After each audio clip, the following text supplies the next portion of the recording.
Nama Shrestha Manamapi Satiputam Atra Surupam Rupam Tasya Gajamuri Puri Maturim Ostvatim Radha Kunda Magirivaram O Radhika Amarvasam Prapto Yasya Patitapipaya Shri Guru Tam Natosmi Gurave Gaurachandra Radhikaye Dadale Krishnaya Krishna Bhaktaya Tad Bhaktaya Namo Anandalilamaya Vigrahaya Hema Badivits Chavi Sundara Tasmai Mahaprema Rasapradaya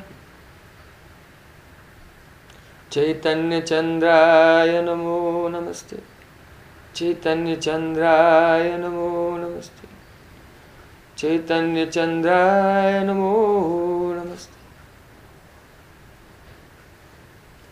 Bhaktya Vihina Aparada Lakshe Chivtas Chukamari Tarangamati Vipamaikam Sharanam Prapana Vrinde Namaste Charanara Vinda Vrinde Namaste Charanara Vinda Govinda Damodara Madhaveti Govinda Damodara Madhaveti Govinda Damodara Madhaveti Govinda Damodara Madhaveti Hey Krishna, Hey Yadava, Hey Saketi Govinda Damodara Madhaveti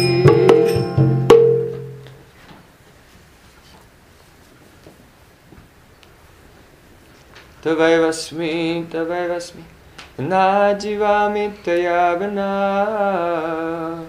Iti Vikyaya Devitam Nayamam Charantakam.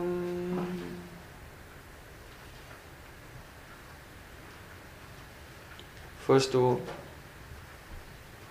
I offer my heart like flowers thousands and thousands of times at the lotus feet of my holy master, my supremely worshipable spiritual guru, Nityalila Pravishta Om Vishnupad Ashtotara Sata Shishimad Rupanugacharya Varya Srila Bhakti Vedanta Narayan Goswami Maharaj. Secondly, I offer my pranam thousands of times at the feet of my Guru's Guru and his Guru and his Guru and all the great teachers in our tradition, by whose causeless compassion and very diligent endeavors the nectar of pure prem, pure love descends to this world.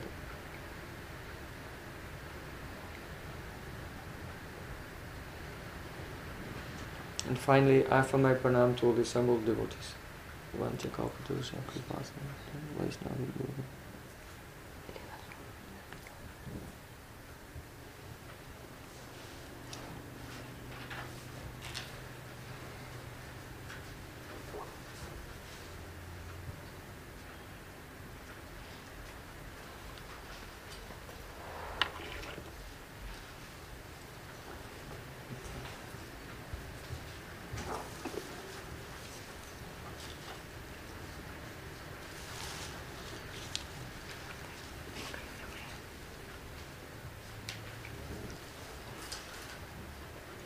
So now for several days we have been discussing the basic principles of the Vedic knowledge.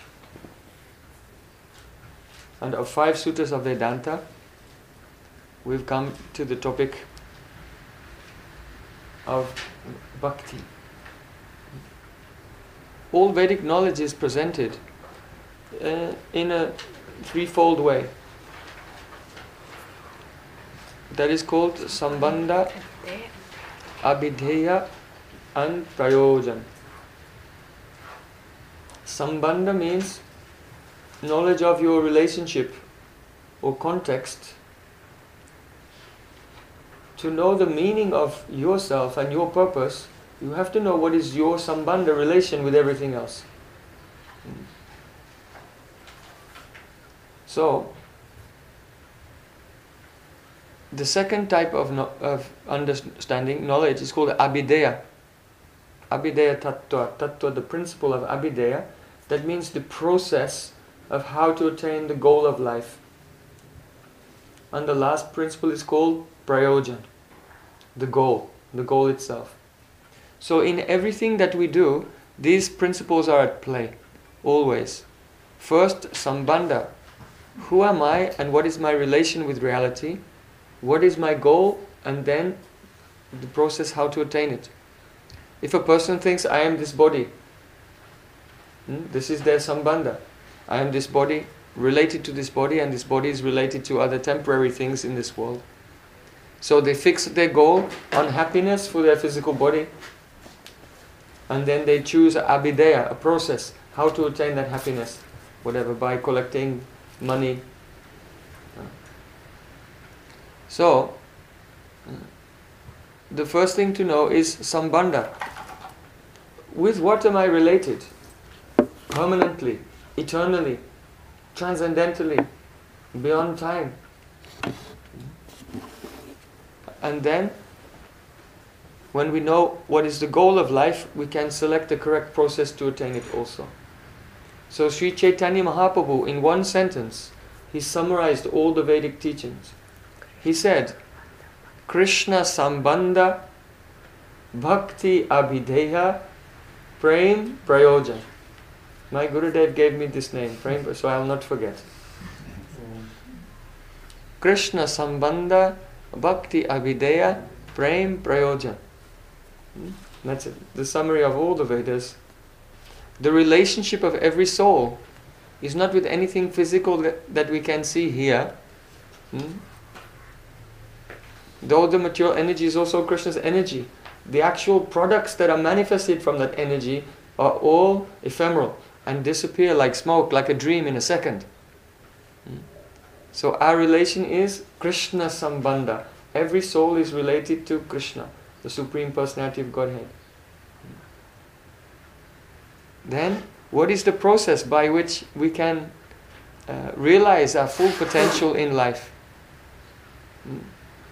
And be situated in our perfect constitutional position.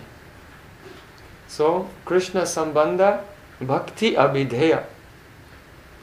Bhakti. There are so many processes to which we can apply ourselves.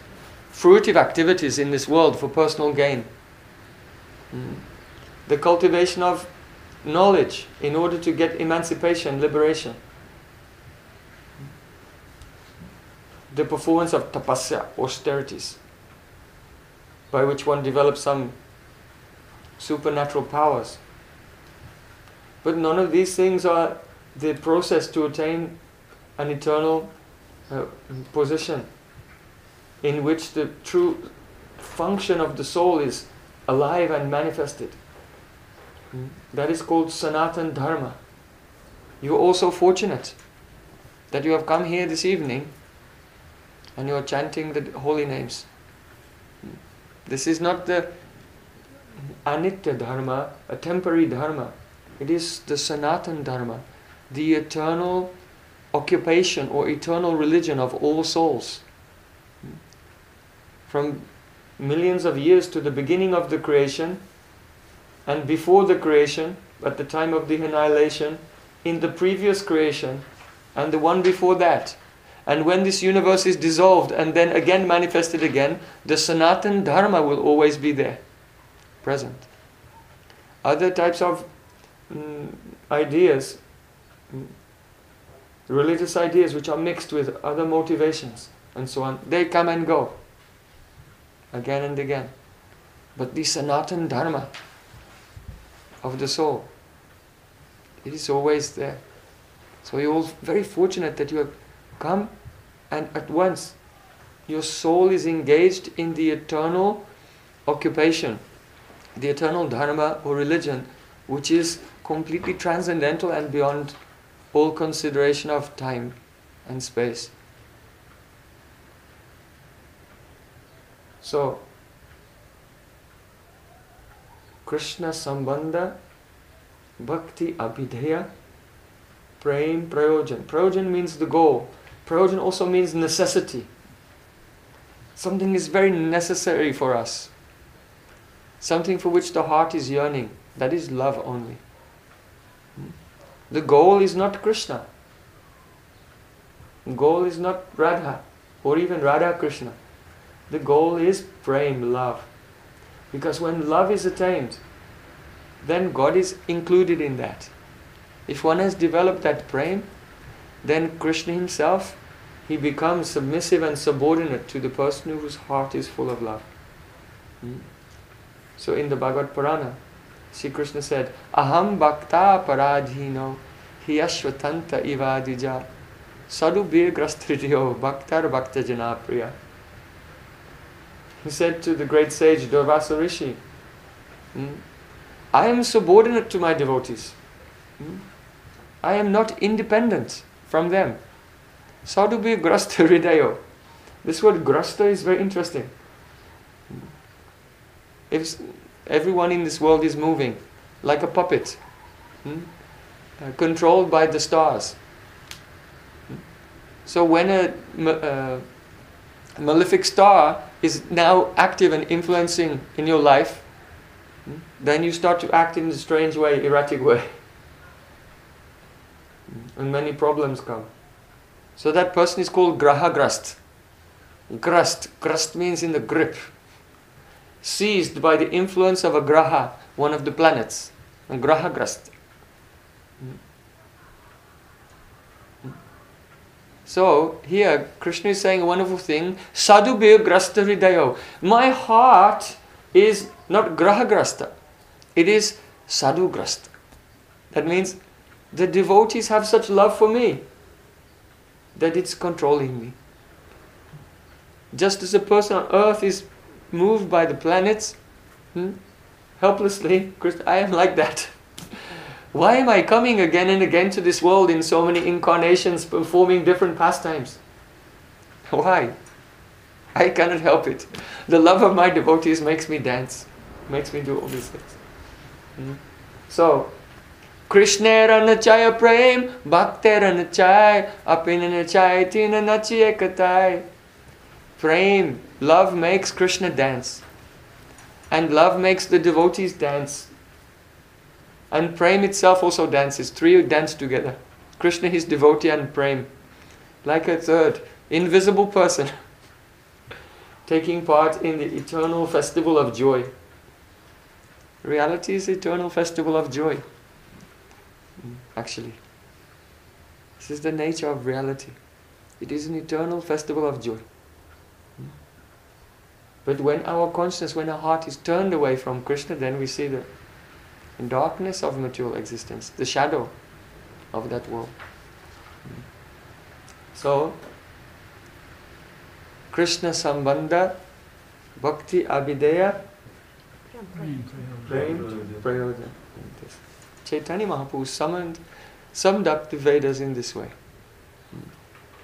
So, of the 5 verses of Vedanta Sutra that we're discussing, the first verse addresses epistemology, the philosophy of why we accept some knowledge to be valid or invalid, as the case may be.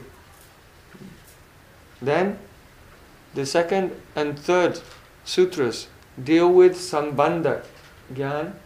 What is our relationship? Then the fourth sutra that we are discussing is the Abhideya Tattva, the process. Api samradane pratyakshat. And the last sutra, Lokvat Tu Lila Kaivalyam, is explaining the Prayojan Tattva, the ultimate goal. Because love, the love of the devotee for Krishna and the love of Krishna for the devotee is expressed through Leela, the divine play. So today, as promised, we wanted to speak something more about the Abhideya Tattva, the process of Bhakti. Bhakti Tattva is extremely mysterious. But the realization of transcendental devotion is made easily accessible to everyone through the power of the holy names. Patanjali, in his Yoga Sutras, he said, Samadhi Siddhi Ishvara Pranidhanat. The perfection of trance comes by surrender to God. Then he explained, how can you do this surrender to God? He said that one should utter the syllable Om. Om. Then he said, Tasya Vachakaha. This syllable Om is the name of Ishvara, the Supreme Lord. And by the repetition, by doing japa and bharvata chintan, chanting the name of God and remembering the meaning of the name, then one attains perfection. This is the best and supreme method of attaining trance.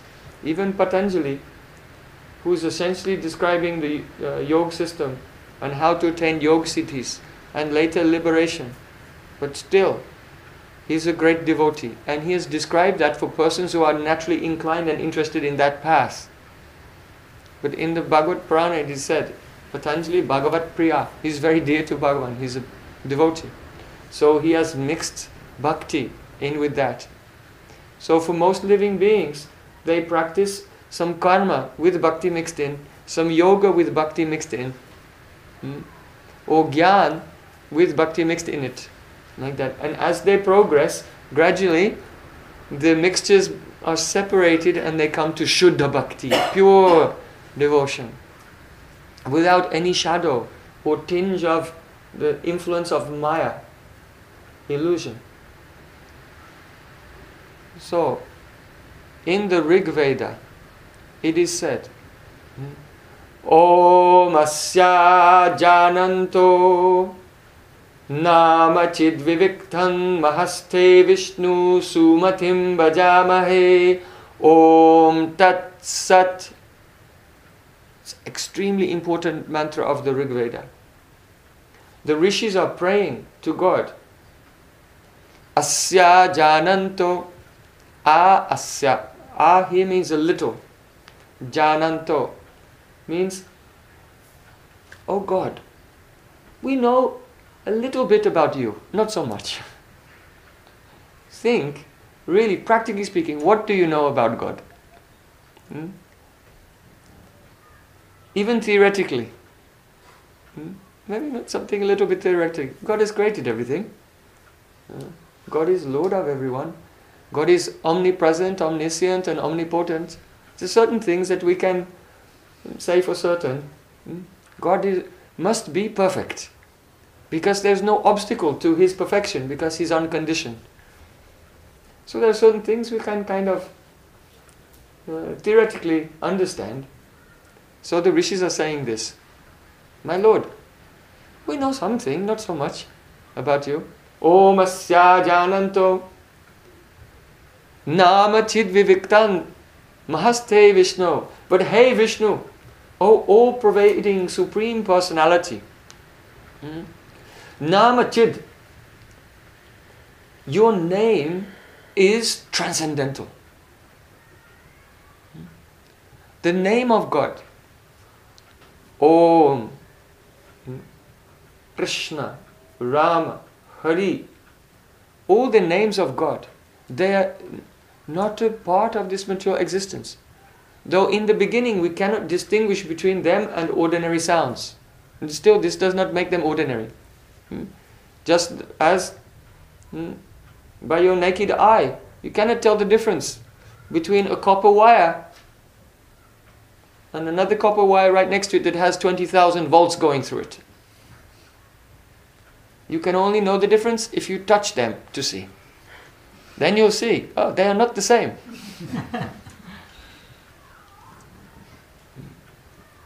So, he's saying, Namachit,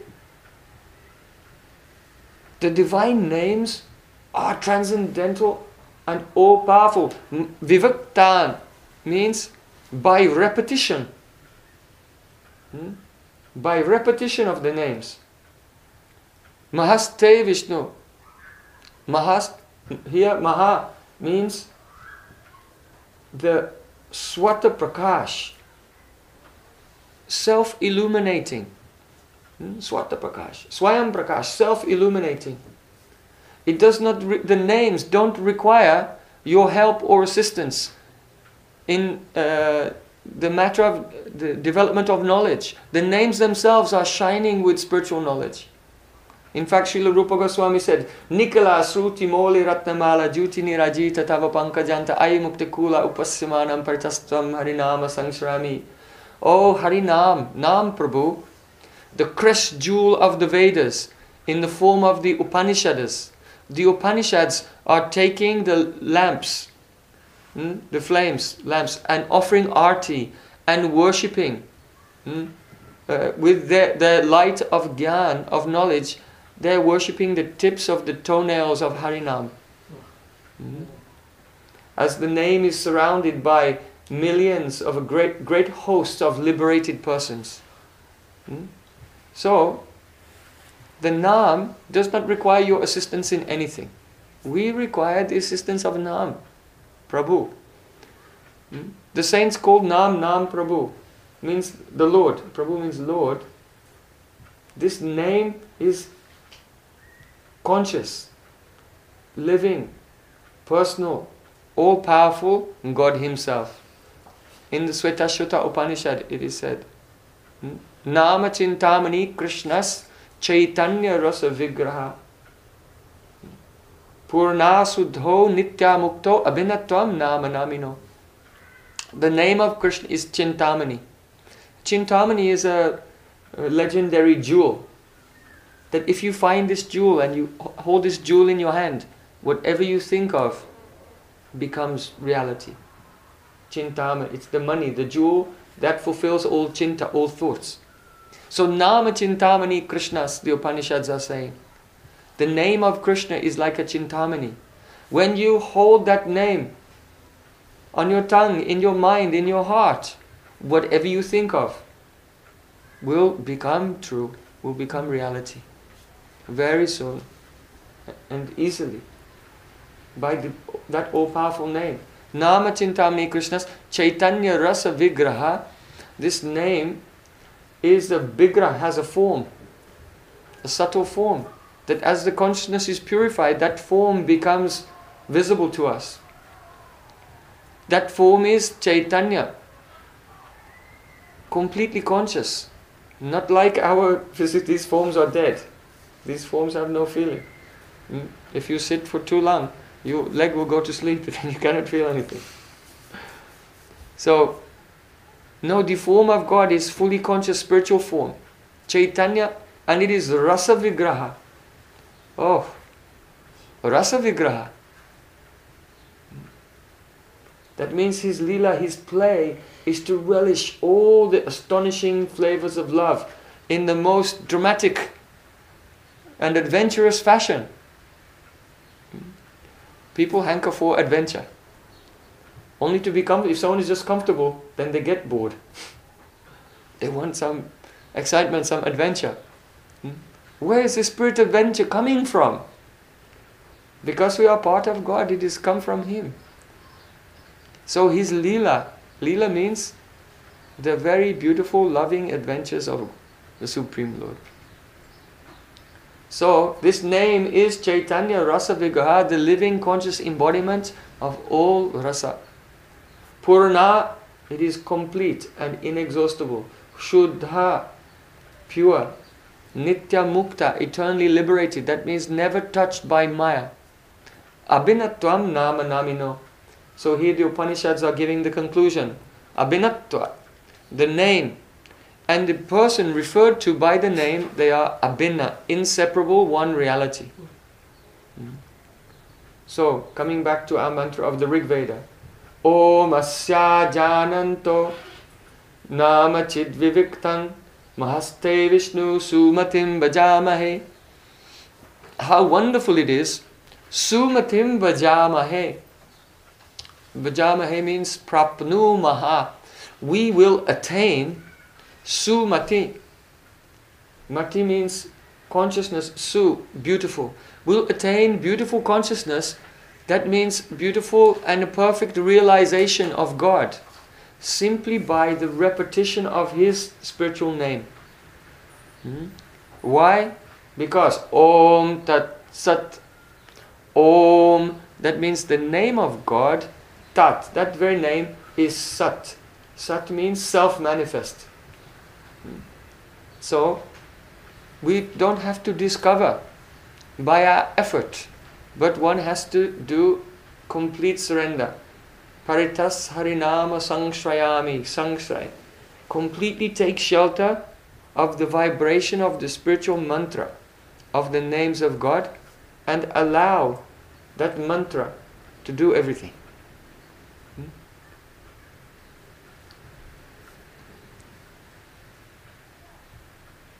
Therefore it is said in the Padma Purana, Rigvedo hi yajurvedaha samavedo pyatharvanaha aditastena yenuktam harirityaksharadvayam. One who has uttered the two syllables, akshar, akshara means two letters, ha-ri, ha-ri. That person has completed the study and acquired all the knowledge of the Rig Veda, the Samaveda, Yajurveda and Atharva Veda. Why am I telling these things? To give enthusiasm that you'll chant. Because we listen, we hear about God, we hear about devotion, everything. But unless and until we dedicate ourselves to the practice of taking shelter of Nam, then it will remain theoretically. And once one professor from Harvard University, he came to India on a scholarship, and he was studying and making microfilm of very ancient manuscripts in Vrindavan. And he came to see my Gurudev, because Gurudev is a famous sadhu in Mathura at that time. So he wanted to visit some saints. So he came to see my Gurudev, and he was very enthused, this professor, about his research project. And so he came, and then he bowed down, and then he began to tell, who was talking? This is overflowing with enthusiasm, and for a very long time. When we go to see sadhu, we should not talk so much. We should try to listen. So he was talking for a long time. My Gurudev was sitting, patiently listening. His explanation of all his groundbreaking research.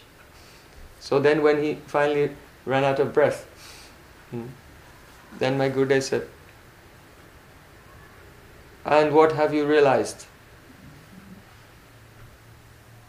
And then he was struck with wonder. He had forgotten completely. We are not collecting knowledge to write a book and impress anyone. When you die, you'll forget your book. Everyone else will also forget it.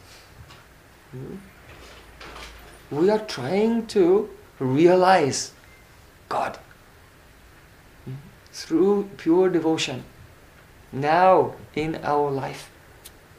This is, you see, yesterday we were discussing about the Bhakti Lata, the creeper of devotion growing, and how a person begins the spiritual path But somehow or another, along the way, they fall asleep at the wheel. And they forget that they started their spiritual practice just to get love. They forget. They end up involved in so many intrigues and political situations and wrangling and doing this and that. And in the end, they see that they've made enemies even because they forgot why they came to the path. They came to the path only to find pure love for God. To love God, the Lord your God, with all your heart and soul, and to love your fellow man as you love yourself. Also, this is why we came, not for anything else. But how is it that we forget and veer off in another direction, branch out? Due to the lack of vigilance and strength. Because soul is very weak and Maya is very heavy. And therefore it always helps to have the association, the guidance and the shelter of a person who is not susceptible and prone to the attack of illusion. That is called Sri Guru. So, we are giving some examples from the Vedas to inspire you to chant more. Krishna himself came in this Kali Yuga as Chaitanya Mahaprabhu, the Yuga avatar. His avatar is the source of all avatars, but in this Yuga he comes. And what is he doing? Chanting and dancing and inspiring others. You don't need any other qualification. Just partake of this mantra. Your qualifications and disqualifications are all upadhi only. That means designations upon the soul. We have material qualifications or material disqualifications, but both of them are artificial impositions upon the soul. But for the soul to overflow with joy, which is manifest in the form of singing the glories of God, is the dharma, the eternal occupation of Atma. It has nothing to do with your material coverings, qualifications and disqualifications. So as soon as knowingly or unknowingly we come in contact with the Sankirtan, the chanting of the holy name, now the soul which was asleep, which was sleeping, begins to wake up. Chaitanya Mahaprabhu said, Jeev Jago, Jeev Jago, Gaura Chanda Pole, Kotani Dajao Maya, Pishachira Kole. Oh Jivas, my little souls, you are sleeping. Wake up and chant Harinam. How long will you sleep on the lap of the witch, Maya, illusion, who is tormenting you again and again in so many ways? Wake up. So this is a very simple and beautiful process. I want to speak something about the syllables of the name. Why? Because we hear so much about God and Krishna, but the access is through His name. Our first introduction with transcendence is in the syllables of the mantra. But because we have not sufficient Shraddha, faith, in the syllables of the mantra, therefore we don't feel the determination, the enthusiasm. Because we have committed offenses to God and to other living beings, our enthusiasm for taking shelter of the mantra, it can be absent or lukewarm, not really on fire. So yesterday we discussed the verse of Shikshastakam, Nam Namakari Bahuda Nija Sarva Shaktis Tatra Pitani Amatashmanena Kala. Etadr Tava Kripa Bhagavan Mamapi Durdaivam Idrishami Ha Janinanuraga. Chaitanya Mahaprabhu said, in the mood of a devotee, my Lord, you have invested all your powers and potencies in the mantra of your names. And there are no rules for remembering your names. At any time you can do it. It's free, and any time you can do it. You are so kind that you allow us to approach you in the form of this Mahamantra.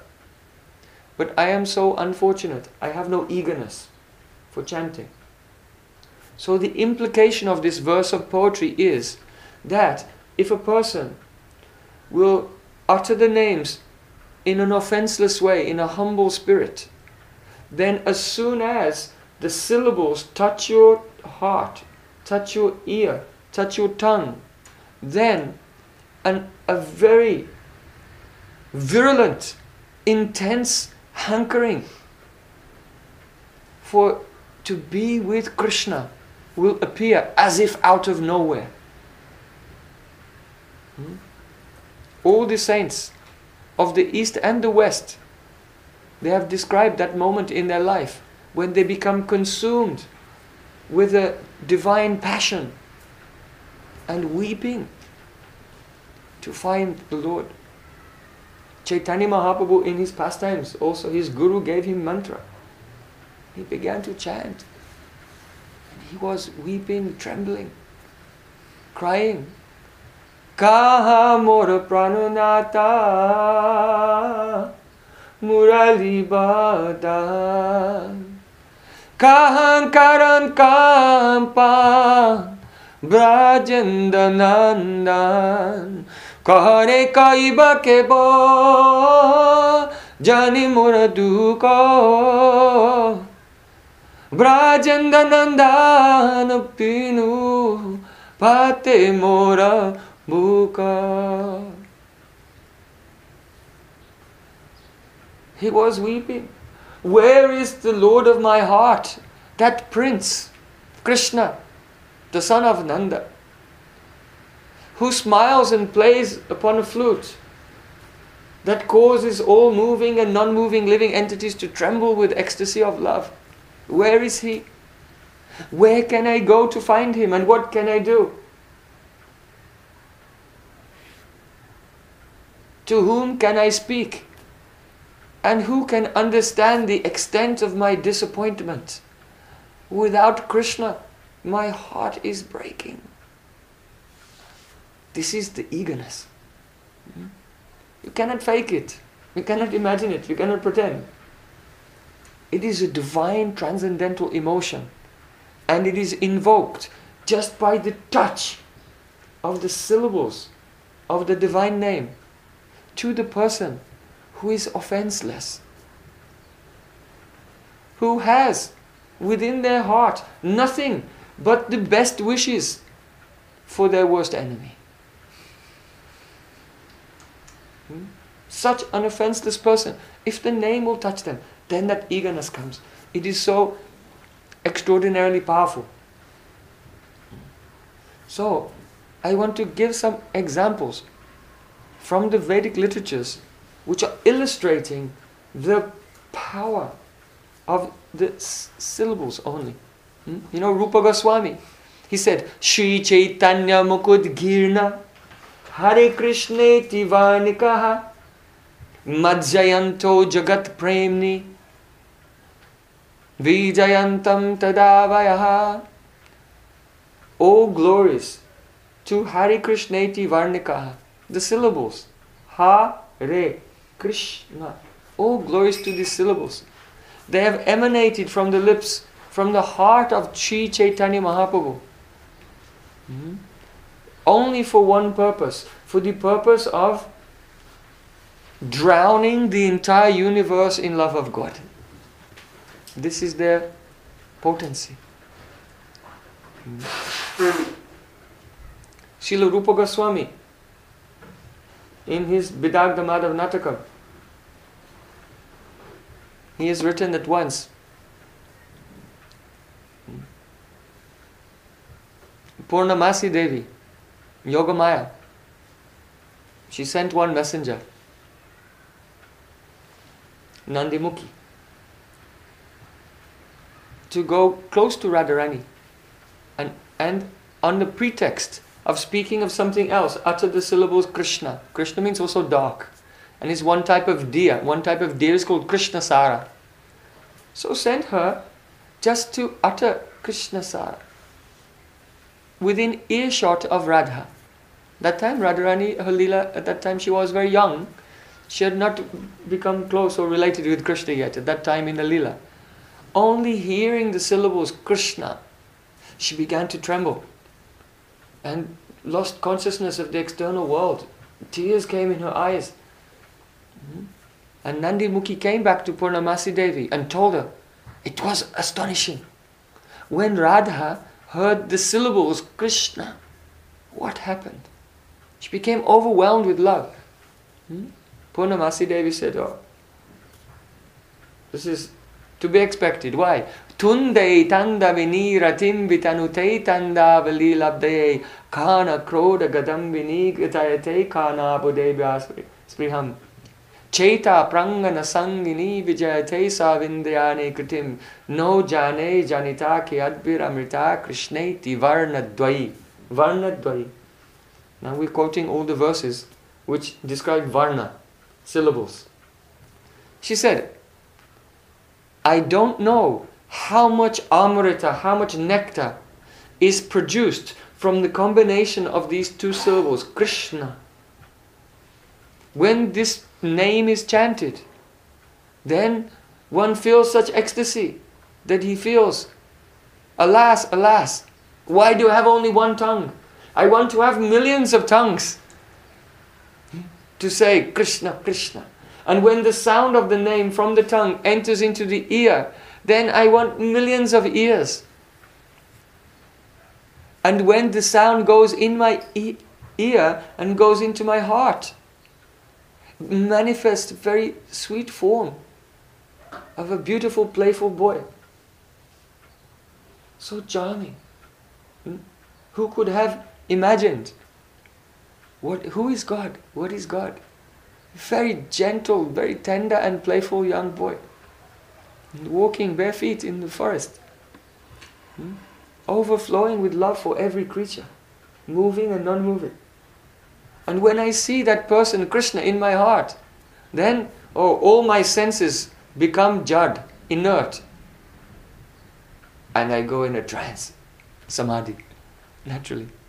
This is the power of the syllables of the name. In the heart, which is offenseless, without offense, aparad, niraparad.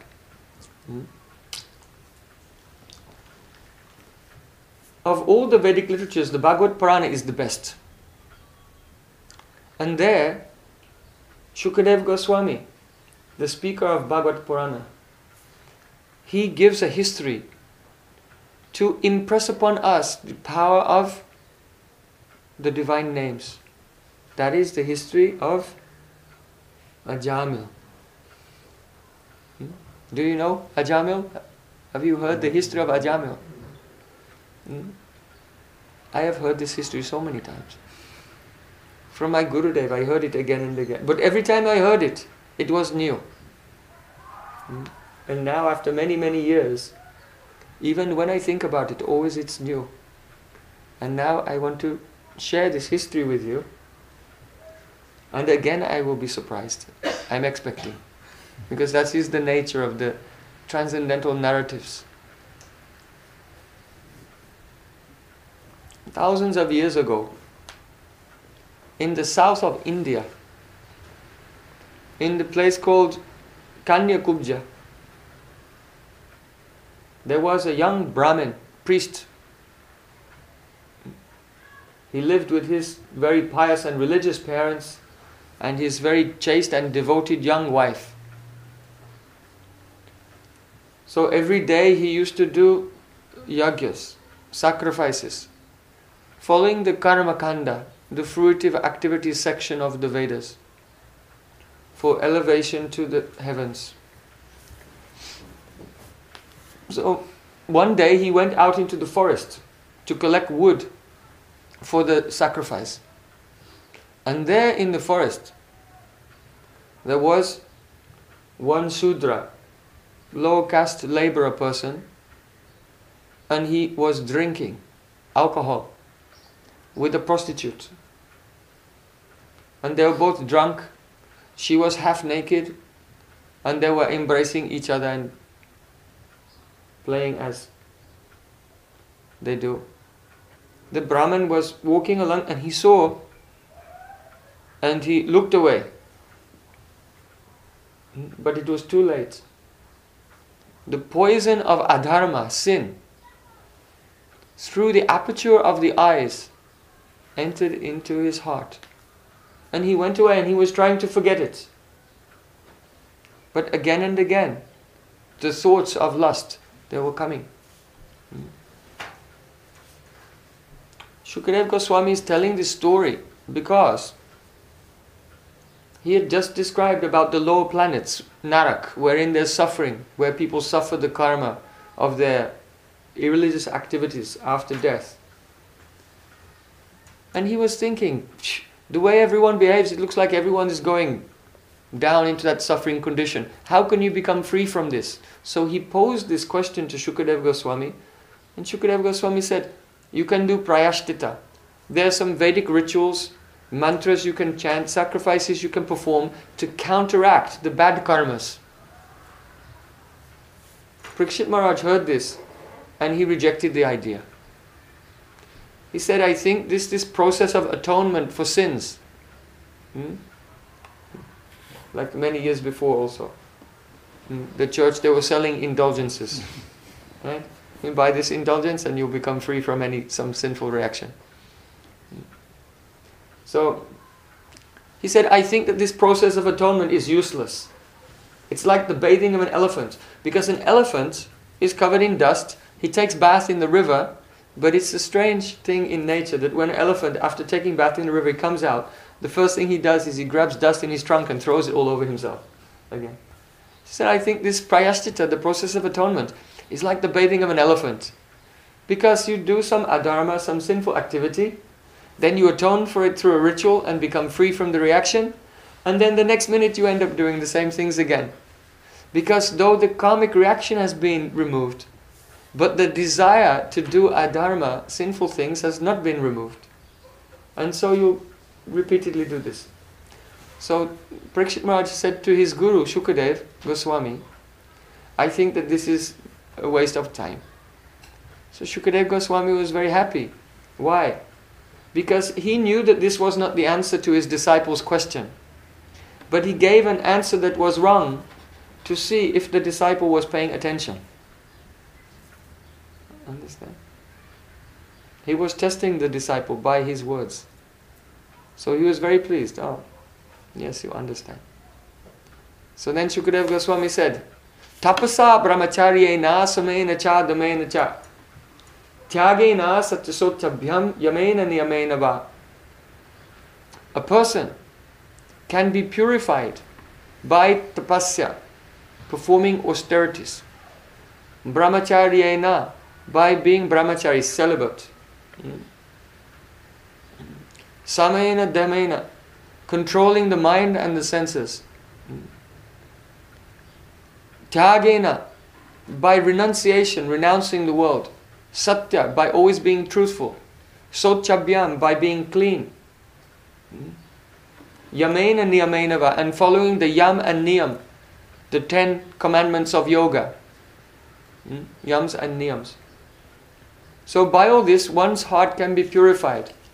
However, Venu Gulma Ivana Laha, that purification that takes place is exactly like setting fire to a forest of bamboo. A bamboo forest is very dense. And if it catches fire, the whole thing goes up in flames very quickly and it's utterly decimated, completely destroyed, only ashes left. But at the first chance that some rain falls, the bamboo grows. Does anyone have bamboo growing in their garden? It grows very fast. So the bamboo grows fast in a very dense forest. And why? Because even though it was burnt to ash, the roots were still in the ground and they reappear again. So Shukadeva Goswami said, by following all of these things, renunciation, cleanliness, celibacy, truthfulness, austerity, you become purified for some time.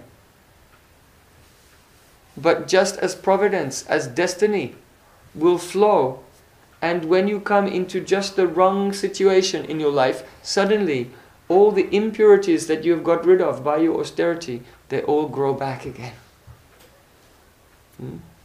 So he said, Keichit Kaivalya Bhaktya Vasudeva Parayana Agam Dunvan Akatsnena Niharam Eva Baskara. Only Kevala Bhakti, pure devotion, has the power to permanently and completely dissipate all materialistic tendencies from the heart, in the same way as the first rays of the sun in the morning dissipate the mist. In the morning there's a mist on the grass. There's some fog, little fog in the morning. And when the first rays of the sun, here they come right on cue, thank you, that was rehearsed. So when the first rays of the sun, they come. Who says there's no God? There's the proof right there. When the first rays of the sun enter, then the mist is dissipated at once, never to return. Of course there's mist the next day, but it's not the same mist. That mist is gone. So in the same way, when one touches this path of pure devotion, only then all the anarthas in the heart just vanish, never to return. What cannot be achieved by hard austerities and strict celibacy, cleanliness, all the yams and niyams of yoga. And so this history of Ajamila, Shukadev is telling it to illustrate that. How there was a young man, he was very pure, he was very upright, he was very moral, very ethical, and a good person. But coming into the contact with sin, with irreligious activity, he caught, he was infected by a little disease of adharma, which began to spread and take over his mind. So again and again he was trying to do his yagyas and chant his mantras of karma kanda, not of bhakti, of the path of karma kanda. And he tried to control his mind, but he could not. And again the thought of that prostitute was coming to him. And finally he became overpowered. And he left his very good chaste wife and his responsibility to take care of his elderly parents. He left them all. And he went to live with her. And to maintain himself, he became a thief. He became a drunkard. He used to kidnap people, beat them. He needed more and more money to enjoy and give her good, better ornaments, jewelry and clothing and so on, and enjoy a sinful life. Or he took his parents' wealth also and left them to suffer in their old age. He became completely degraded person. And in this way he passed many, many years. From that woman he had 9 children. And when he was very old, in his 80s, he made another child as well. You know, in Vedic society, there's a certain point, just stop making children. Prepare yourself. Death is approaching. Don't be involved in all this. When you're young, you can live through this. That desire can be fulfilled and go away. And now focus yourself. Because the end is coming. So it says, Panchas Urdam Badam Vanam Rajet. At the age of 50, one should be disentangled from the social responsibilities. So, he was very old, but still he was making children. And when his 10th child was born, it was a son, and he was very happy. And he thought, what shall I call this boy? Then he decided. He said,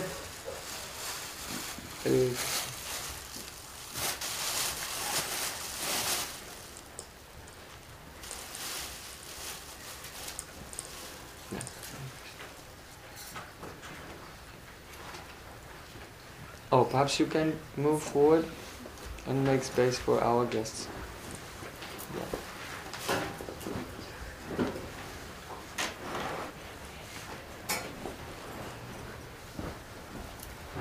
Is that Krishna or Gopal? That's Gopal.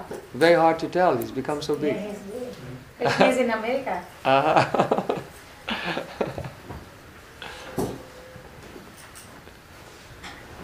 So, his child was born and he thought, okay, your name is Narayana. Narayana. 4 syllables.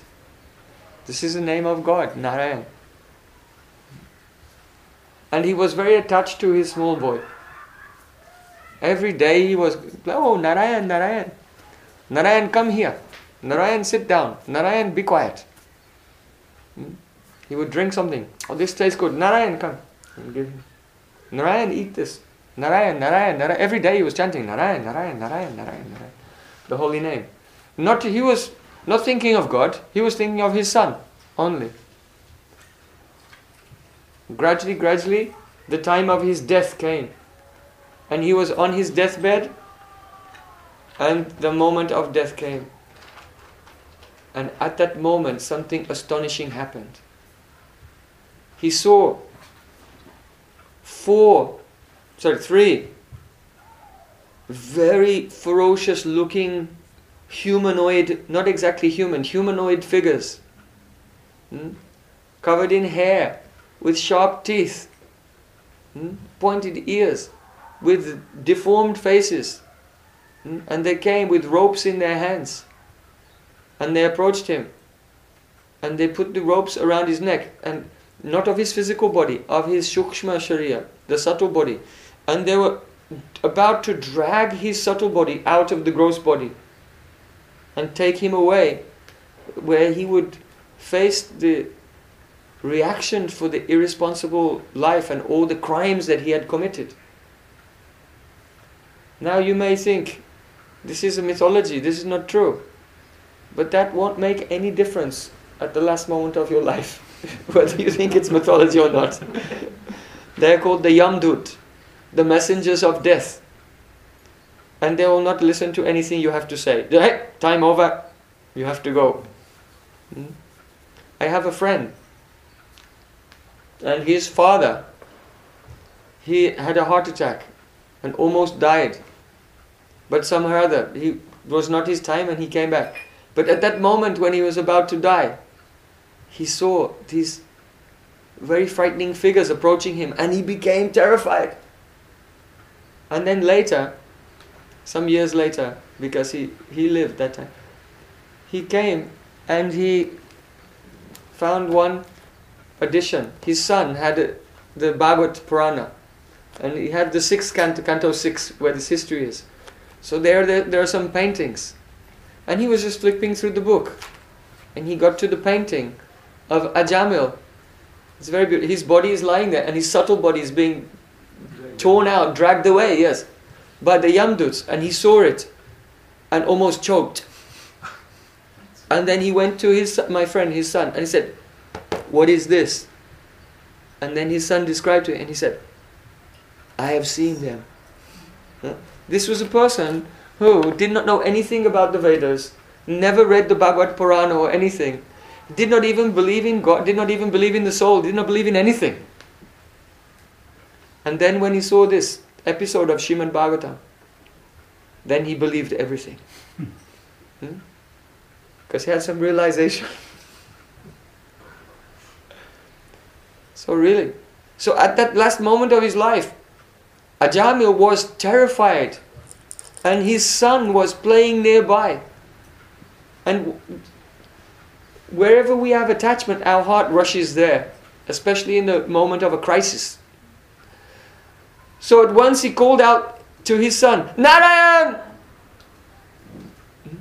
And when he uttered the syllables, Narayana, 4 syllables, at once, filling the sky with light, 4 effulgent, shining, brilliant personalities with dark complexions, dark and light simultaneously, like a fresh rain cloud, illuminated by lightning. They appeared there with beautiful lotus eyes and decorated with divine ornaments. And they immediately cut the ropes that he was bound in. And he fell back. And then he saw on one side 3 Yamaduts, 3 messengers of death.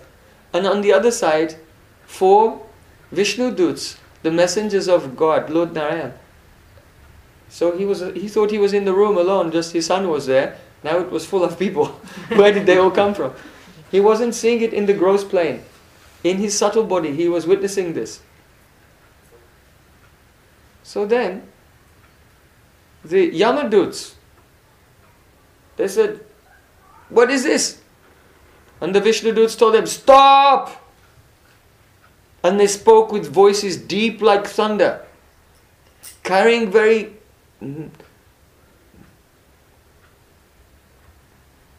profound authority that could not be denied. They said, "Stop. How is it that in this religious assembly, a dharma is about to be committed by you?" That means not by Ajamila, by the Yamadoots. A dharma, irreligion is about to be committed. Why? Because an innocent man is being taken for punishment. The Yamaduta says, "What? What innocent man? Are you aware of the history of this person? His life, what he has done? His list of offenses is vast. Practically there's no crime he has not committed. And you are telling us that he is innocent. How is it possible?" Then the Vishnu Dutta, the servants of Lord Narayan, they said to him, "Ajamila is innocent. He is completely pure. He has atoned for everything. Why? Sarvesham yagavatam idameva suniskritam naba bhyaharanam Vishnu yathastad vishayamati." Yamadutas are calling.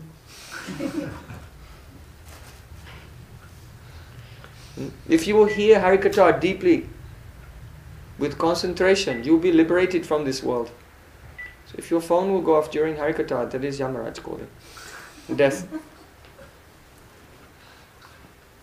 So, the Vishnu Dut said,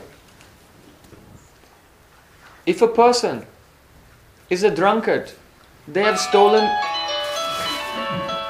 That is your second and final warning.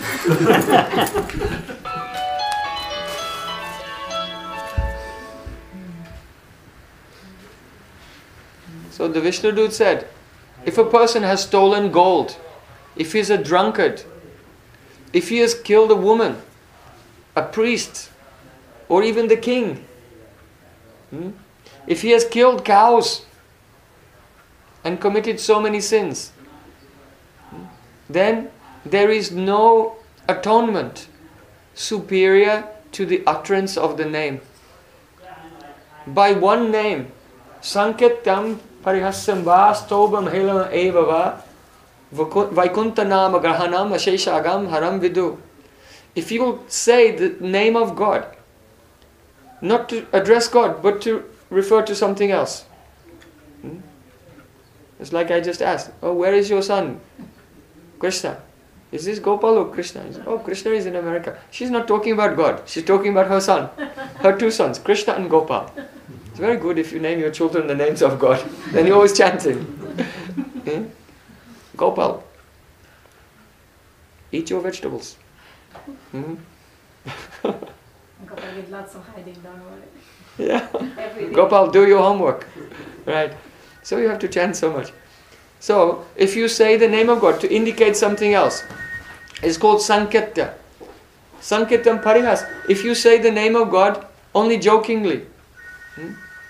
Stobham. If you say the name of God only to keep time in some musical composition. If there's some space in a musical composition, then you have to count Krishna, Krishna, Krishna, and then you sing the next part.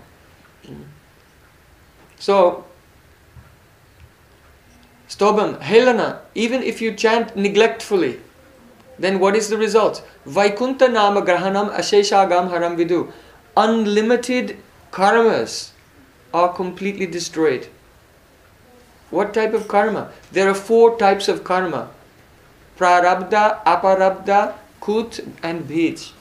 It is said in the Padma Purana. Aparabdham phalam papam kutam bijam phalam mukam praliyate kramena praliyate Vishnu bhakti ratatmanaha. Which means, for those who engage in devotion to Vishnu, the Supreme Lord, then 4 types of karma are destroyed. That is, first Kut. Kut means the tendency in your ahankar, in your ego, to do any activity which is not devotion. As long as that tendency is there, then a bij will manifest into your consciousness. From the subconscious ego into your consciousness, a bij, a seed will come in the form of a desire. These desires, they are the reactions of past karma appearing. And then one acts on that. When you act on the desire, then it's called prarabdha karma. Prarabdha karma means the karma that you experience in this life. All the karma from the moment of your birth to the moment of your death is called prarabdha karma. So in one lifetime you cannot experience all the reactions of previous activities. So what is left over, which will be experienced after this life, is called aprarabdha karma. So 4 types of karma. Here the Vishnu Dut say, by uttering one name of God, all 4 types of karma are completely destroyed.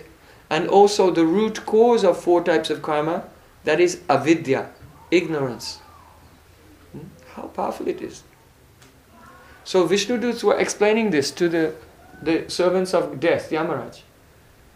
So then, they're saying, Suniskritam, for all types of sinful activities, Suniskritam, Prayastita, that means atonement. The best atonement is chanting the holy names.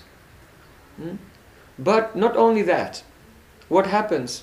Nama Vyaharanam Vishnu Yatastad Vishaya Mati. It means that God Himself has a very strong identification and mamata, possessiveness, for His own name. Everyone likes the sound of their name. Right? Right, Meena? Meena, Meena, Meena. For anyone, the sound of their own name is music.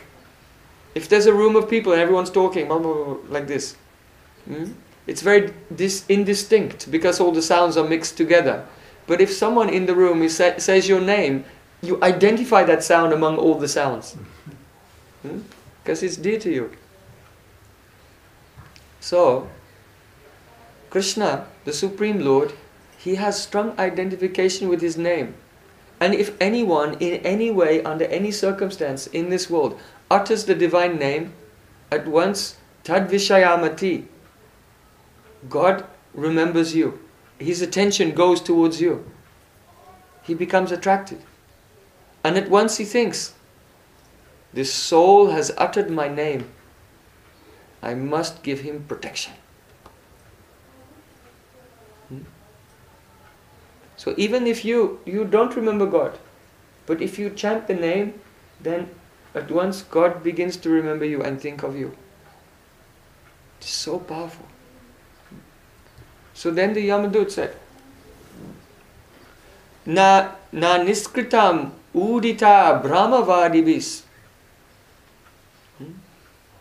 tata vishudyat jagavan vratadibi.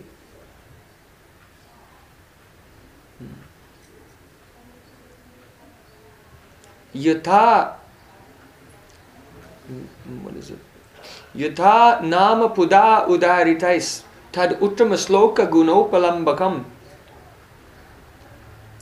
This is perhaps my most favorite verse of Nam Tattva in the whole Srimad Bhagavatam. Because the astonishing power of the name is described here. The Vishnu Duts are saying, there is no prayastita, atonement, equal to the chanting of the name. Even if someone will do a very strict vow for 12 years, following the different recommendations for atonement in the scriptures like Manu Samhita, Manu Smriti and other Smriti Shastra. Why? Because not only does this Nam destroy all karmas, but it has an extra power as well. Yata Nama Puda Udaritais. Udaritais means simply by uttering the name. Simply by uttering means even you're not thinking of God, even you're referring to something else, even you're inattentive. Nama Pada means the syllables of the name, also indicates that you don't say the full name even. Narayana has 4 syllables. Only you say some of the syllables even. But still, what is the effect? Tad uttama gusloka gunopalambakam. It has the power to not only destroy sins, but it has the power to give a spurti, a vision of the Swarup, the divine form of God. To awaken the realization of His qualities, of His opulence, of His sweetness. That power is there, even in an imperfectly chanted name, a name which is chanted helplessly, in a time of danger, without attention, partially, referring to something else even. It has that power. Now someone might say, well, I am also chanting, and I have not had this experience. Why? This is the power of the Nam Abbas, not the pure name, but the name which is chanted without offense. And so here we come to Chaitanya Mahaprabhu's poem. Durdaiva midrisha miha janina anuraga. I am so offensive that I don't feel the intense eagerness. In other words, when the name touches us, but that love is not awakened, that is the evidence that we've made many offenses. And therefore in that verse, Chaitanya Mahaprabhu is lamenting, is regretting, is repenting, he's criticizing himself. He feels contrition for the actions that he's done in previous life, even that he does not know, he's forgotten from a previous life. The devotee prays in that way. Shukadev Goswami elsewhere in Bhagavatam said, Tadasmasaram hridayam bhatedam yad griyamana harinamadeya na vikrite tati yata vikaro netre jalam gataru heshwasha. That person who sings the name with concentration, but his hairs don't stand on end. The tears don't come in his eyes, his heart is not melting. Then it's considered that that person's heart is harder than stone. It has become very hard due to many offenses towards God and other living creatures. So the devotees remember this verse as a form of lamentation. And so that is the first step in the chanting of the holy names. To recognize, to acknowledge the hardness of one's own heart and lament for one's offenses, and very humbly request forgiveness from the holy name. So when one begins to chant with humility, then one no longer commits offense. But still the power is not manifest, because Nam Prabhu, the name, the living name himself, he is watching. Srila Vishnu Thakur gives an example. He says that if there's a wealthy merchant and he has a servant who's working for him, but that servant misappropriates some wealth, property of his master, so then the master gives him the sack. He's dismissed. So then after some time, that servant thinks, oh, I really did wrong. And he comes back and he apologizes. And then again he's accepted into the service. But he's not given, his privileges are not reinstated. Why? Because the boss does not trust him yet. So he's giving him a chance and just watching. He's waiting and watching. After some time, when he sees that that employee has actually changed his ways and he's sincere, then the merchant reinstates him with all privileges. again. So this is the nature of the chanting of mantra. If there is some offense, then when we chant we will not feel the effect. If we give up all offensive activities and mentalities and chant humbly, at first one has been accepted, but the privileges have not been given. Why? Because God is watching to see your sincerity. It is not only that you should have faith in God, God must have faith in you. So there's like a probation period. So all are on probation. Understand? It's probation period, wherein we prove our sincerity and our selflessness and devotion. Then, after some time, when the reaction of previous offenses has diminished, then, even before the pure name appears in the heart, the rays of the pure name come. Just as before the sun rises, some rays of light come and vanquish the mist.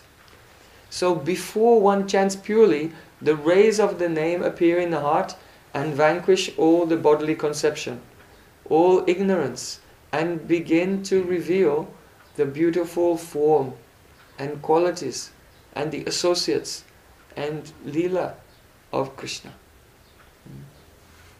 And then the pure name makes its appearance. What happens after that, these words cannot describe. But some hint is there in the Vedas, the lila of Krishna. One's soul assumes a very beautiful, effulgent, divine, transcendental form and enters into those very lilas. And all this is achieved only by the power of Nam. So then, where are we? The Vishnu Doots and Yama Doots are having a discussion. They told him, he is innocent. He has chanted the name of God. So he's become purified of everything. And by this name, bhakti, devotion is awakened also in the heart. So then the Yamadutas, they had to leave. They went away. And Ajamila, he wanted to speak to those liberated souls, the associates of Lord Narayan. He wanted to speak to them, but he could not. And they quickly disappeared. And then he came back into his body. He opened his eyes. And he was struck with wonder. How kind, how merciful is God, that He appears in the form of His name, and a wretched, an abominable person like me, even unknowingly chanting, I have been saved from the most despicable calamity of going into the nether regions, to, as they say, in the Greeks say, Hades, across the river Styx to Hades.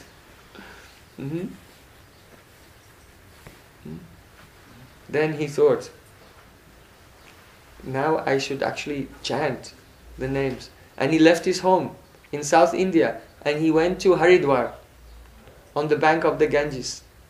And arrived at an ashram of the saints there, he began to chant. And gradually time passed, and again he saw those four personalities. They came in the aeroplane of flowers and they took him. And so it looks like he died. Everyone saw, Ajamila just died. But he had no experience of death. Only he experienced being lifted to the spiritual world. So this history is there in the Bhagavad Purana to impress upon us the power only of the syllables even of the name.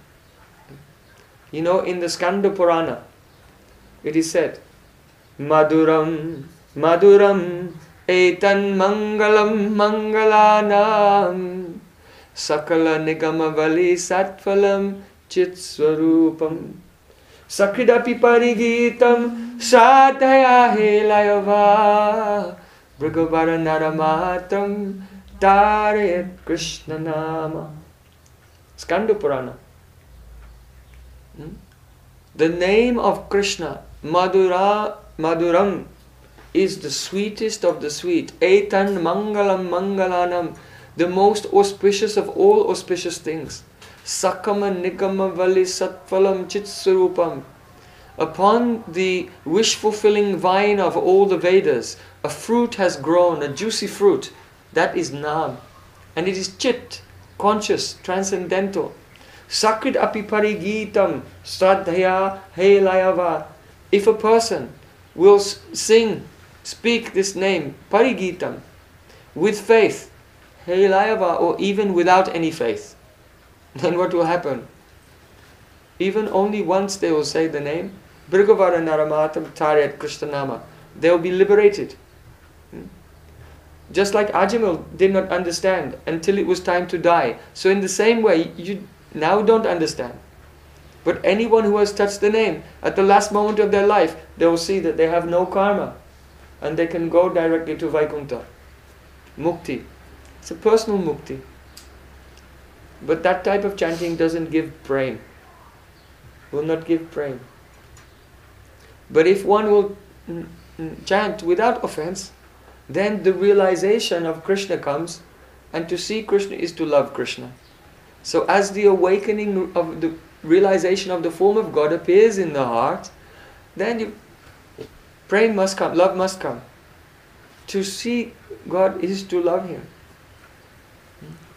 If one will see Krishna, He is irresistible. You cannot resist. Your heart falls down at His feet. I am yours, I am yours, I am yours. It is the natural, it is the nature of the soul, which is awakened. So, here the Skanda Purana is saying, if even once someone will chant the name, here Parigitam, the prefix Pari in Sanskrit, here is Nisheda Artha, meaning that you don't even pronounce it properly, or clearly, or even to refer to something else. Sakridapi Parigitam, with faith or without faith, but one is liberated from this world. This is Skanda Purana is saying. Now compare this verse. This is a prayer to Nam from the Skanda Purana. Now compare this verse with another verse of Bhagavatamrita. In Bhagavatamrita it is said, Jayati Jayati Namananda Rupam Murare Viramita Nija Dharma Dhyana Pujadi Yatnam Katamapi Sakridatam Muktidam Praninam Yat Paramamamritamekam Jivanam Bhushanam Me.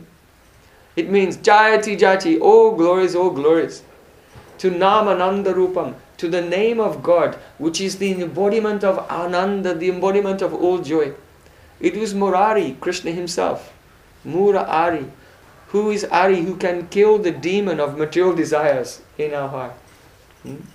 So all glories to that name of Krishna. Viramita Nija Dharma Dhyana Pujadi Yatna. You are doing hard endeavors to take care of all your worldly responsibilities, dharma. You are doing puja. You have deities and you may do so much puja. We are also serving deities, we are doing, but not so much puja. If you go to South India, in the Sri Sampradaya, and Madhva Sampradaya also in the West, they do so much puja. 5 hours puja. We're doing 20 minutes puja and then chant Hare Krishna. Not so much, because it stimulates inspires us in chanting. So some puja is helpful. So, but to do very elaborate puja is very involved and difficult. So he's saying, you are doing dharma, you are doing puja, viramita nija dharma, dhyana puja, meditation. Meditation is very difficult. When Krishna described meditation to Arjuna in Bhagavad Gita, then Arjuna said, Chanchalam hi mana Krishna. Hey Krishna, the mind is very restless. I think it's easier to spread your arms and control the blowing wind. It's easier to control the wind, to control the restless mind. Krishna said, yes, I agree with you. Meditation is difficult. So, here in Bhagavatamrita it is said, Dhyana Puja Dhyatna. You are doing all these very difficult things. But all glories to the name. When a person chants the name, then it puts a full stop, an end to all of these hard and difficult practices. Because the results of doing all this will come only by chanting Nam. Hare Krishna, Krishna Krishna, Hare Ram, Ram Ram. Now, just as the Skanda Purana said, Sakrita Parigitam, if you chant even once, you get mukti. So here Bhagavatamrita is also saying, Katamapi Sagridatam Muktidam Praninamyat. In any way you take the name, then you get mukti. So, it seems that the verse of Skanda Purana and the Bhagavatamrita, they are saying the same thing. But there's a difference. What is the difference? Skanda Purana is saying, Parigitam, in any way that you chant the name. But Bhagavatamrita is saying, Katam api sagridatam, in any way you take the name. Which means even you don't chant. Sanatana Goswami, in his commentary on this verse, he said, in any way that you contact the name with any of your senses. So even if you don't chant it, the syllables of the name will give liberation. For example, there was one saint in India. He was Srila Prabhupada's godbrother. His name was Krishna Das Babaji. And he had nothing. He was just chanting all the time, very great ecstasy. And people would come and give some donations. Everyone, they want to make some progress. If you cannot yourself do sadhana, give some donation to a person who's doing sadhana. You can collect some spiritual benefit. So people would come and give him donations. And whatever money they gave him, he would then go to a print shop and print stickers. Hare Krishna stickers. And wherever he was traveling in India, he would stick them everywhere. Why?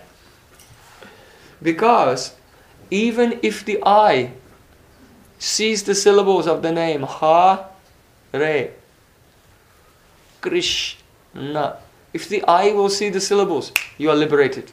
This is the difference between these two verses. Sanatana Goswami is saying, Kartam api sagridat, in any way you take the name. If your eye will just see the syllables, if your mind will just remember the letters, even in Chinese, no problem. In any language, your mind will just remember the letters, Hare Krishna, you'll be liberated. So by sight, by mind, by ear, by tongue, by touch even. Sometimes the saints, they make sandalwood paste and then they write the syllables of the mantra Hare Krishna on their body. So even if a person, eyes closed, will feel the shape of the syllables of the mantra by the skin, they'll be liberated. This is the difference between the verse of Skanda Purana and Bhagavatamrita. Is going further to describe the extreme potency of Nam. So Katamapi Sakridatam Muktidam Praninamyat. So Sanatana Goswami gives the conclusion. Paramam amritam ekam jivanam bhushanam me. Therefore, this mantra is my only exclusive wealth and treasure. It is my life and soul. And it is Parama Amrita, the highest nectar. The highest nectar is not to be liberated. The highest nectar is to serve Radha and Krishna in the pleasure groves of Vrindavan on the bank of the Jamuna river. So that is the ultimate fruit, the true benefit when one becomes mature in the relation with the divine mantra. So we are discussing this to give some inspiration. Don't lose your time. Don't think that the time that you spend that is chanting is lost time and that you have something more important to do. There is nothing more important than entering into bhakti, which begins with the chanting of the names. The Yamduts, the messengers of death, Yamraj, they returned to the god of death, Yamraj, and they told him, every day we're traveling everywhere, Right now they're flying around Auckland. There are certain addresses they'll have to visit this evening. They always get the right address. So they're always moving around, and everywhere they go, they come, they grab you, and off you go to the Yamaraj to experience the karmic reactions. So they said, we're traveling everywhere. No one ever obstructed us before. No one could stop us. No one could obstruct us. And because of this, we are your servants. We thought that Yam, you are all powerful. That death is all powerful. Nothing is more powerful than death. But today, we were stopped in our tracks at once by some very powerful personalities.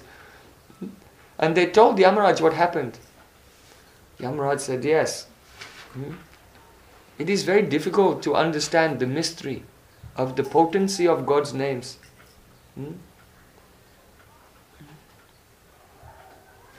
He said, Eitavan eva lokesmin pungsam dhamma parasmrita bhakti yoga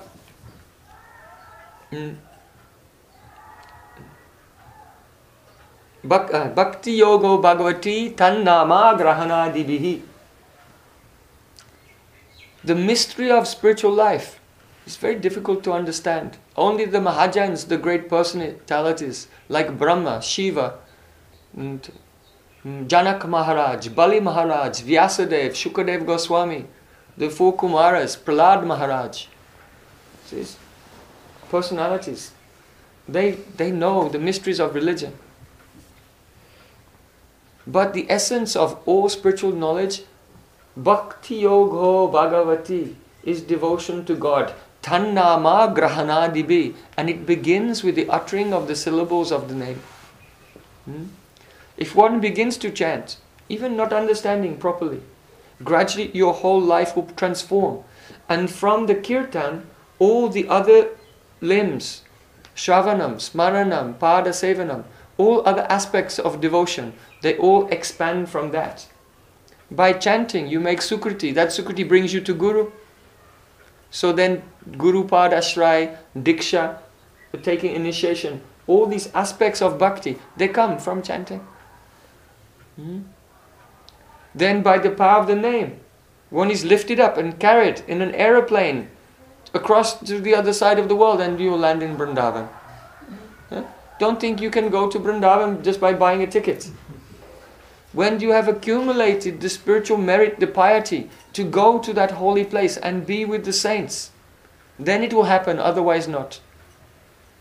Otherwise, you will make a ticket even. And halfway there, when you arrive in Malaysia, then your family members will tell you, don't go to India. Is it right, Champalata? Is it true? Yes. You see, not so easy. So, it's very important. From this chanting, all good fortune,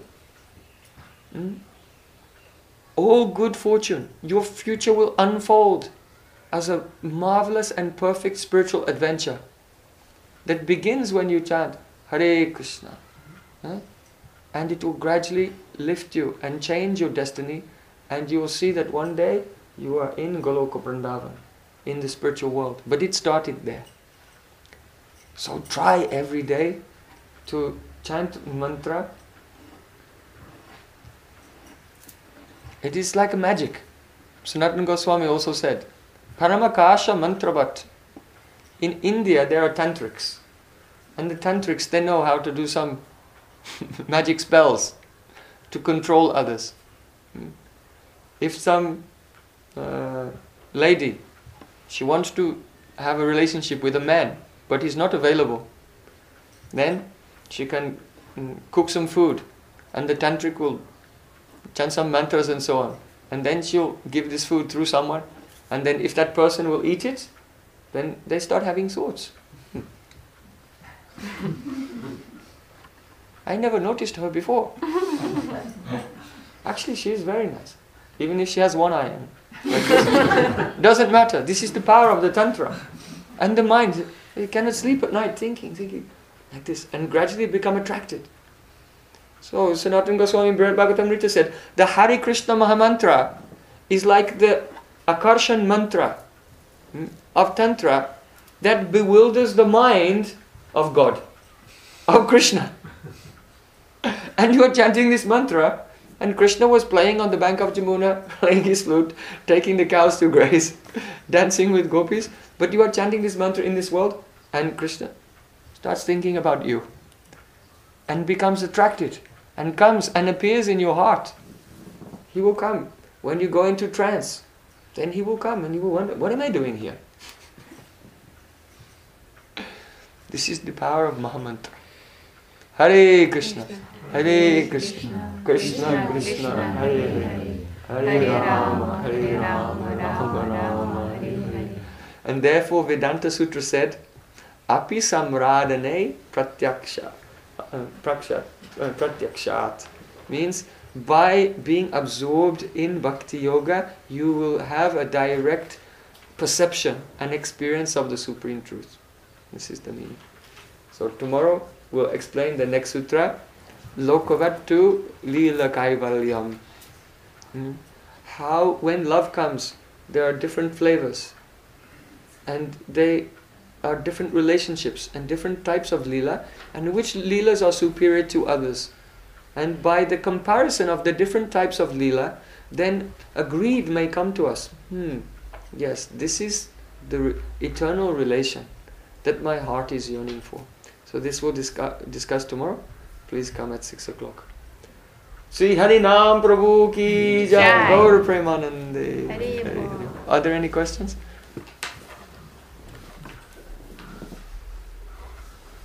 Yes. Chanting with the purpose to achieve something, we're looking for fruits of action. It's not right, is it? If you want anything from this world, then this is better than not chanting. Something is better than nothing. Anything you want, if you chant, Nam will gradually make it come true, for sure. But we should not chant in that way. That means we should not chant with any expectation. But rather, we chant with only the desire to give pleasure to Krishna. If I say your name, then you ears it, and you are pleased and attracted by that. So Krishna is attracted by the chanting of his name, even. So you chant, and also you can, by feeling, express the regret that I am offensive. But my Lord, I am your servant. Kindly pick me up and give me an opportunity to engage in your service. So the hankering to render service is not a material desire. So this is acceptable. Not acceptable, it's required. One should chant hankering for service, but not for one's own pleasure, for God's pleasure, and also not thinking that, just now everything, that I ring a bell and God will come running, like the butler. He's not your butler. He can become your butler. He becomes the taxi driver for Arjun, right? So he'll become the servant, but only when the love is pure. So at first one should chant, and one can pray for the opportunity to serve. My Lord, please make me qualified that I may serve you. Like this. It's okay. This is not a material desire or activity. So there's one book, it's called Hare Krishna Mahamantra. And there's some of our devotees, they took a copy of this yesterday. And it has many commentaries on the Mahamantra. And it gives different types of sentiments or prayers that can be expressed. For example, Hare means God who takes away. Who does the har means to take away or to steal. So one can chant Hare Krishna. I have many material desires. Oh Krishna, you are famous as being a thief. Please steal my material desires. I don't want any more. I have many attachments. I have many bad qualities. Hare Krishna. My Lord, please take them away. Krishna means attractive. Oh Krishna, my mind is attracted to the temporary things. Please make my mind attracted only to you. Like this. And so there are many commentaries which are the valid and not only acceptable but desirable feelings that can be there when one chants mantra. But the main thing is just to hear the sound. Because if you get too much into thinking, don't think so much. What is that? That's the mind. Chittavritti is going on. Just hear the sound. The sound of the mantra will arrest the chittavritti, the fluctuations of the mind. And then when the fluctuation mind have been arrested, that means all material oscillations have been stopped. Then the name will make some movements which are not coming from Maya, but the spiritual emotions will arise, like this. So this is the main thing. With great surrender and humility, try to just hear the sound of the mantra. Srila Prabhupada used to say, hear, hear, hear. Become clear, clear, clear. So all the darkness of bodily identification is dissipated simply by just hear patiently. Yes. Another question?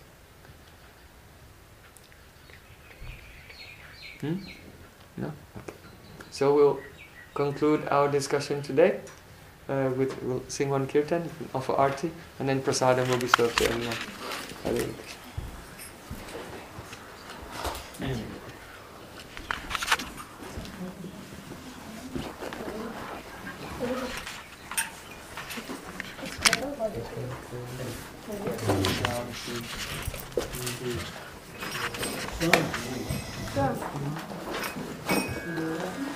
I could, but you do. I'm going back. You do.